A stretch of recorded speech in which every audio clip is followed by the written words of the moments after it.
le président de la République qui désigne plus que jamais des représentants personnels aux cérémonies officielles, même aux adieux à son ami le sultan Ibrahim Bonbo Nzoya. Mais où est donc passé le chef de l'État du Cameroun? Question à la une d'Europe Plus, paru ce mardi. Entrepreneur, le journal des patrons est également en kiosque ce jour et nous parle de la situation de l'UBC, l'Union bancaire du Cameroun, le journal Entrepreneur qui nous apprend comment 500 millions de francs CFA ont disparu en une seule nuit au sein de cette société. Mais que s'est-il exactement passé? C'est en principe 2,2 milliards de francs qui étaient visés. Seulement 500 millions ont pu être dispatchés dans des petits comptes avant d'être décaissés en une nuit à l'aide de plusieurs cartes bancaires dans plusieurs structures disposant d'un guichet UBC dans le labyrinthe d'Union Bank of Cameroun, banque commerciale qui a été agréée par la Banque des États de l'Afrique centrale, le régulateur bancaire national après sa création, intervenue en 2003 par l'entremise d'un réseau de coopératives de crédit au Cameroun, Camcul qui tenait la maison mère de plusieurs microfinances au Cameroun afin de fournir des services bancaires de détail aux particuliers et aux entreprises. Au sein donc de la banque, on se veut rassurant en indiquant que la structure jouit d'une très bonne santé financière en ce moment, allusion faite aux résultats réalisés ces dernières années. Les questions foncières également à la une du journal Entrepreneur avec le ministre du domaine du cadastre et des affaires foncières qui court-circuite l'immatriculation de plus de 1575 hectares de terrain dans l'arrondissement de Douala 2e. Entre-temps, il autorise l'immatriculation de plusieurs centaines d'hectares à l'aide des drones dans le même quartier. Réaction des populations qui s'en trouvent satisfaits dans les colonnes du journal Entrepreneur en kiosque aujourd'hui. Vision économique est également paru ce mardi et reparle de l'importation des produits de consommation de masse au Cameroun. Riz, pétrole, poisson, les pertes économiques sont chiffrées à plus de 1400 milliards de francs CFA par an dans notre pays. Outre l'incendie de la Sonara ayant entraîné 600 milliards de francs CFA de dépenses d'importation de pétrole, le riz et le poisson sont également importés à hauteur respectivement de 700 milliards de francs CFA et 100 milliards de francs CFA. Pourtant, le Cameroun a les moyens de produire et de transformer localement à l'échelle industrielle ces trois premiers produits de grande consommation à l'effet d'apporter une plus-value à notre économie. Mais pourquoi jusqu'ici rien n'est fait? Le journal donne la parole au président de la Ligue nationale des consommateurs qui décrypte les conséquences de la crise sécuritaire et sociopolitique sur l'économie du Cameroun ainsi qu'il revient sur cette question d'importation des produits de grande consommation au Cameroun. Le journal qui parle aussi de la pénétrante est de la ville de Douala, près de 100 milliards de francs CFA de financement enfin disponible pour la construction de cette pénétrante est, l'aménagement, la pénétrante est de la ville de Douala, à l'arrêt depuis plusieurs mois. Les travaux du projet de réhabilitation de la pénétrante est de la ville de Douala devraient reprendre avec la mobilisation des financements d'un montant d'environ 100 milliards de francs CFA par le Cameroun, nous apprend Vision économique qui est en kiosque aujourd'hui. La suite de la revue de presse avec Horizon Plus Magazine, un autre journal paru ce mardi. Horizon Plus Magazine qui nous parle d'un espoir pour fédérer le septentrion du Cameroun, l'espoir qui vient de Mouamadou Baïro Fadil. Depuis quelques années, il est la cible privilégiée de nombreux francs-tireurs derrière lesquels se cache une foule d'envieux et d'ennemis. Incontestablement, le dynamisme productif de ce leader, écrit le journal Horizon Plus, donne la migraine à beaucoup. C'est ainsi qu'il est adulé dans le septentrion du Cameroun à travers la communauté du Grand Nord où il rassemble tous les fils du Grand Nord du Cameroun à l'effet d'œuvrer au développement de cette partie du pays. Les faits d'œuvre de l'homme à retrouver dans les colonnes du journal Horizon Plus Magazine paru ce mardi. Le musulman également paru ce jour nous parle de la course à la succession à Etoudi, avec un candidat, Georges Gilbert Baonla, qui est déjà dans les starting blocks pour 2025 depuis quelques années déjà, mais plus précisément depuis le début du présent septennat. Le Cameroun semble semble être arrivé au tournant de l'après-BIA, une situation qui fait apparaître sur la scène nationale, voire internationale, une faune de prédateurs qui font feu de tout bois pour tirer la couverture du trône de leur côté, soutenus généralement par des fan clubs souvent hystériques. Ces prétendants au poste de troisième président du Cameroun font grandir un climat de doute et des lendemains incertains. Chaque jour un peu plus, eh bien l'un des candidats les plus sérieux, écrit selon le journal Le Musulman, c'est bien Georges Gilbert Baonla. Le journal présente d'ailleurs quelques faits, quelques projets que porte l'homme qui veut donc succéder au président de la République du Cameroun, Georges Gilbert Baonla. C'est à lire dans les colonnes du journal Le Musulman en kiosque aujourd'hui. Et puis nous allons prendre Yaoundé prendra le relais pour la suite de la revue de presse. Nous retrouvons Karel Mesatière pour la suite.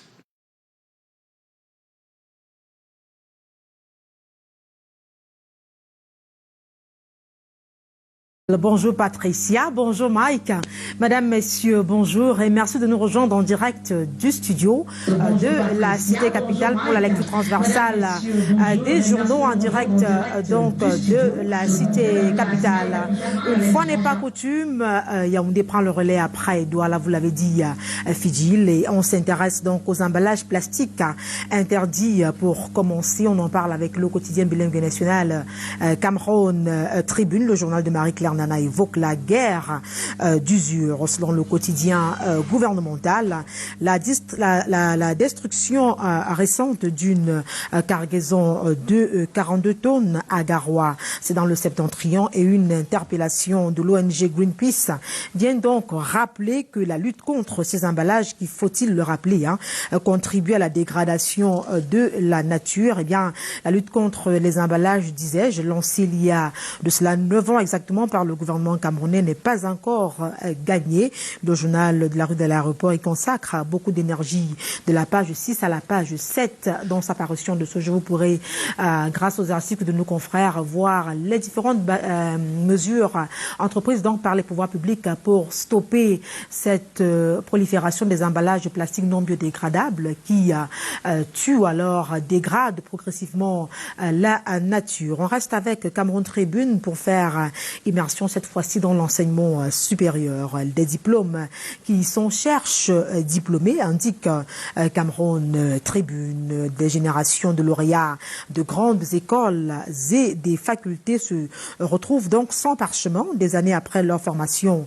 Les attestations de réussite souvent utilisées en lieu et place montrent aujourd'hui, du point de vue du journal de Marie-Claire Nana, leurs limites, surtout à l'étranger. Face à cette situation, comment arriver à une délivrance systématique des diplômes, s'interroge Cameroun Tribune. C'est le focus de la rédaction à retrouver de la page 13 à la page 15 dans le journal de la rue de l'aéroport, parution de ce mardi 12 octobre 2021. La suite, c'est avec The Guardian Post au menu du journal d'expression anglaise de Christian Guy, éducation d'enseignement supérieur, qu'on a d'ailleurs évoqué il y a cela quelques instants seulement. Le journal fait la part belle à Yaoundé International Business School qui vient de franchir un palier beaucoup plus haut depuis près de 10 ans d'existence. Cette institution universitaire vient donc de nouer un partenariat avec l'université de Bamenda dans le nord-ouest du pays, lequel vient booster la qualité du programme en master et licence professionnelle. Une bonne nouvelle pour les apprenants de cette partie du pays qui, vous le savez certainement, subissent depuis plusieurs années maintenant les affres de la tension sécuritaire sociopolitique dans le NOSO. Les meilleurs étudiants qui seront se démarquer vont d'ailleurs bénéficier des bourses pour poursuivre sereinement leurs études, même à l'étranger, pourquoi pas.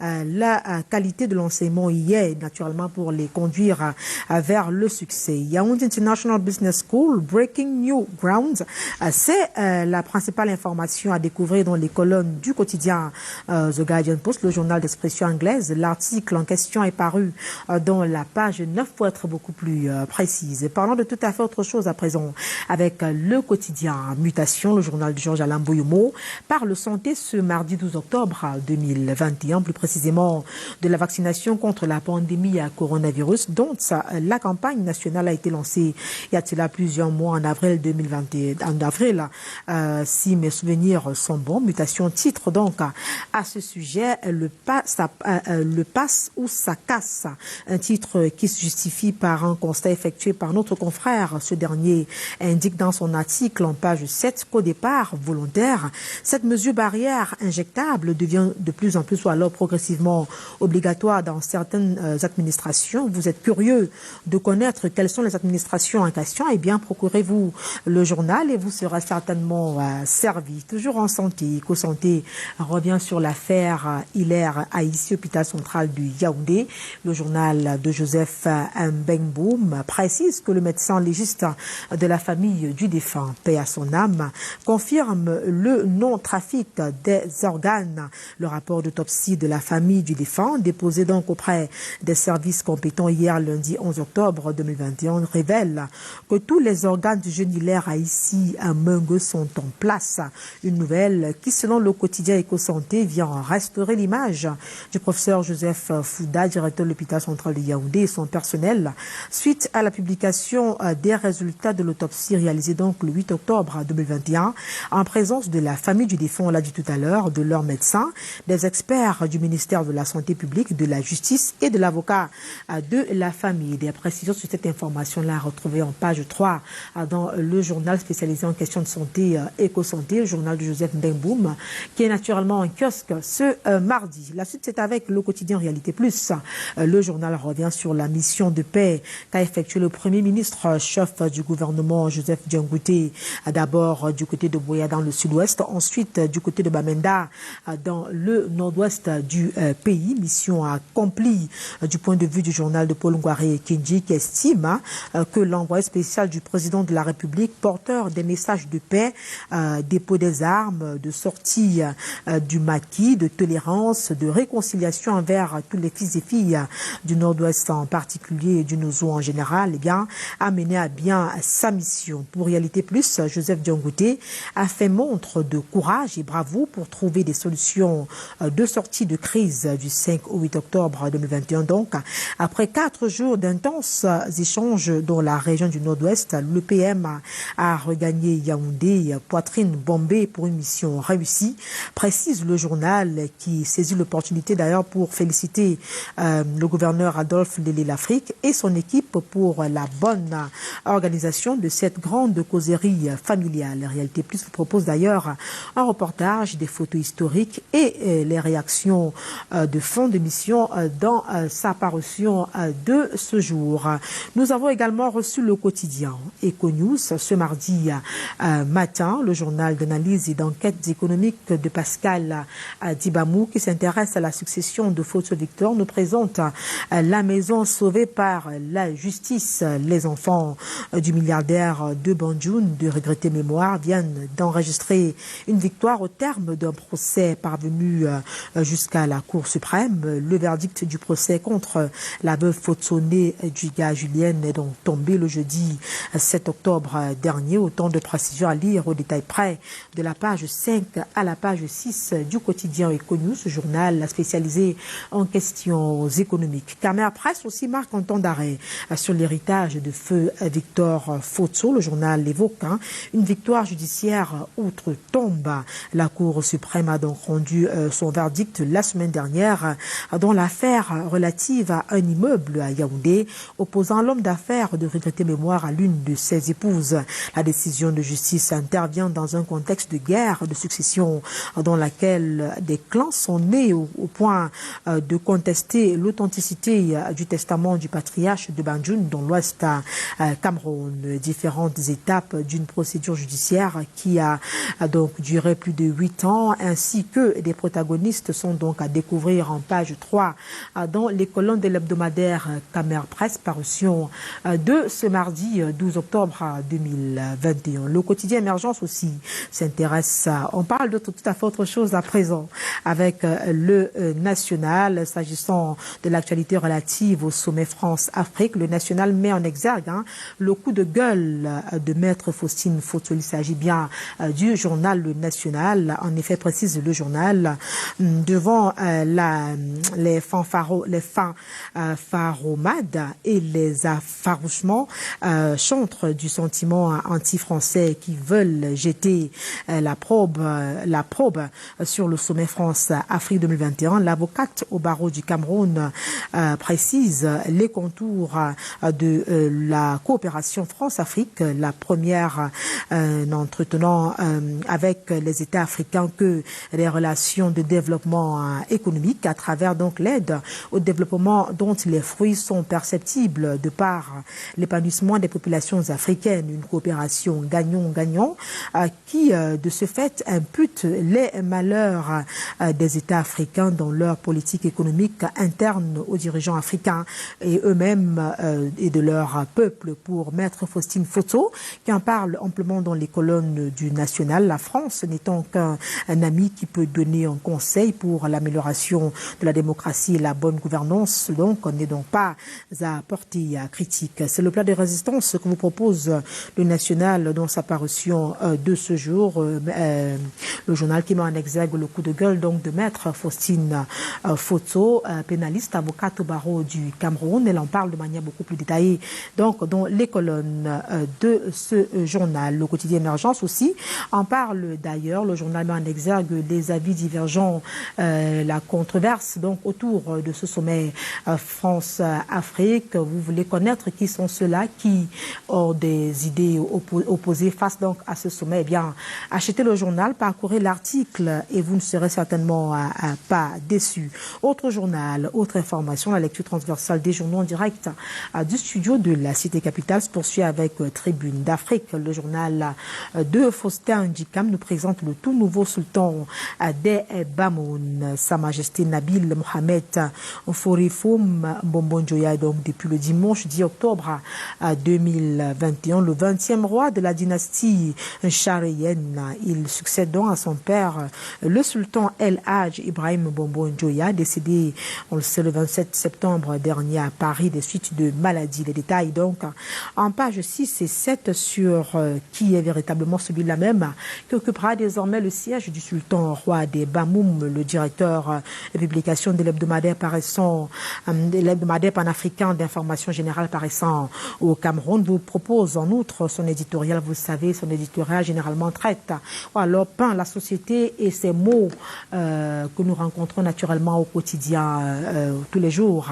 Eh bien, on continue avec Meyome Salah Hebdo, le journal qui nous parvient à l'instant. Au menu, 3e forum des gouverneurs du bassin du lac Tchad. Le journal met en exergue les retombées donc de cette rencontre. Stabilisation, consolidation de paix et développement durable ont donc été en partage au cours de ce grand rendez-vous du donner et du recevoir. Rendez-vous qui doit se dérouler sous le haut patronage du président de la République, Paul Biya. Les participants aux assises de Yaoundé ont donc sans langue de bois défini les meilleures stratégies de lutte contre la secte terroriste Boko Haram et d'amélioration du cadre de vie des populations de la région. Eh bien, pour être amplement édifié sur cette information-là, achetez le journal, parcourez l'article, ou alors les articles de nos confrères que vous retrouverez de la page 5 à la page 7. Nous avons également reçu le Zénith qui s'intéresse au litige foncier à Garoua. Premier Ferdinand Ngongo et Henri Yébé ici en sapeur-pompier, titre le journal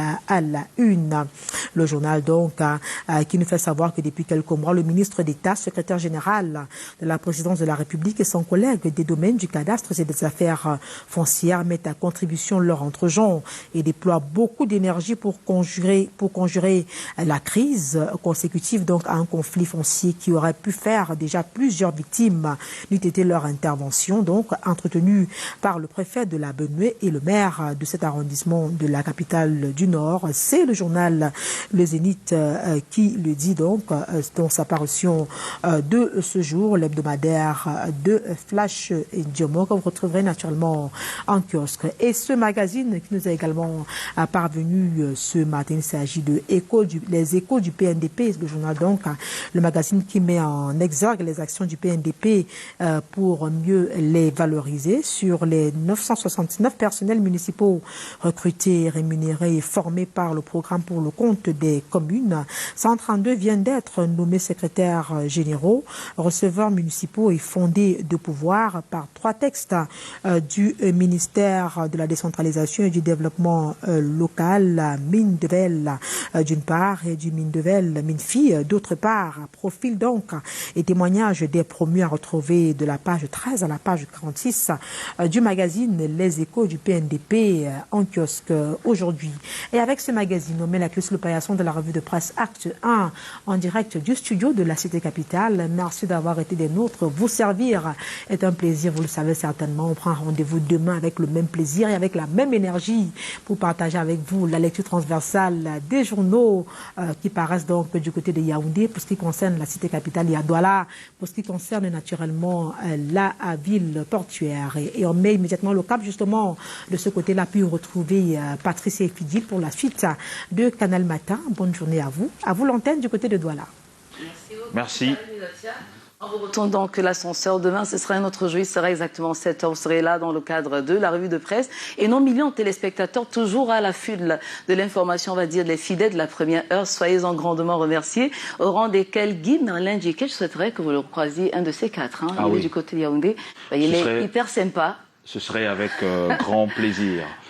Et donc, merci à vous, Karel Mezatia. Merci aussi à Michael Tipio pour la livraison de cette autre édition de la revue de presse, édition du 12 octobre 2021. Rendez-vous dans les différents kiosques pour avoir toute la quintessence de ces informations à suivre tout à l'heure en ce qui concerne l'escale monde, l'actualité du côté de l'international, le procès de Thomas Sankara qui s'est donc déroulé hier du côté de Ouagadougou. Un procès qui a brillé par l'absence de Blaise Compaoré, son frère d'armes, qui est donc en exil du côté de la Côte d'Ivoire. Un procès inédit qui permettra bien évidemment d'avoir la lumière sur l'assassinat de Thomas Sankara 34 ans après. Et puis en Sierra Leone, c'est l'abolition de la peine de mort et le vaccin antipaludisme qui est présenté comme une solution pour éradiquer le paludisme en Afrique. Ce sera donc tout à l'heure avec Lille Piedjou, Joseph Foipon, avec le concours de l'agence France Presse. Et on parlera aussi des différentes dates qui ont marqué l'histoire du monde. 12 octobre 2021. D'ailleurs, on va avoir une pensée pour Doucouré Stéphane, Douk Saga, qui est donc le précurseur du coupé décalé. Mais avant un clin d'œil à nos différents partenaires, on se retrouve tout juste derrière. À tout de suite. Canal d'Or, Acte 13, le voting. Vote pour ton artiste favori sur la page Facebook Canal d'Or officielle. Retrouve le post correspondant à sa catégorie et sous la photo de ton candidat, clique j'aime ou j'adore. Ou télécharge l'application Canal d'Or Voting sur Play Store. Chers fans, soutenez en masse vos artistes et vos préférés pour augmenter leurs chances de victoire au soir du 30 octobre. Canal d'Or, Acte 13, le 30 octobre. Démasquons nos talents.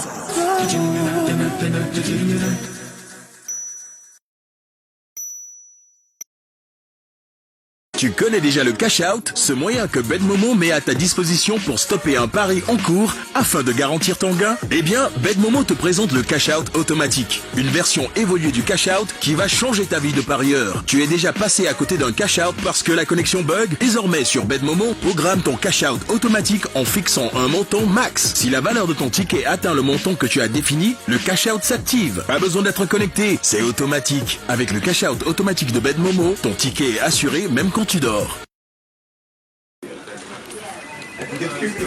From September 1st to December 31st, 2021, send or receive money from any UBA branch using MoneyGram, RIA, or WellRemit. Scratch and stand a chance to win instant prizes as school bags, books, umbrellas, key holders, but also freezers, TV, microwaves, and many more. Enjoy your back to school with UBA. More information by visiting www.ubacameroon.com or by calling our customer service line at 233-506-782.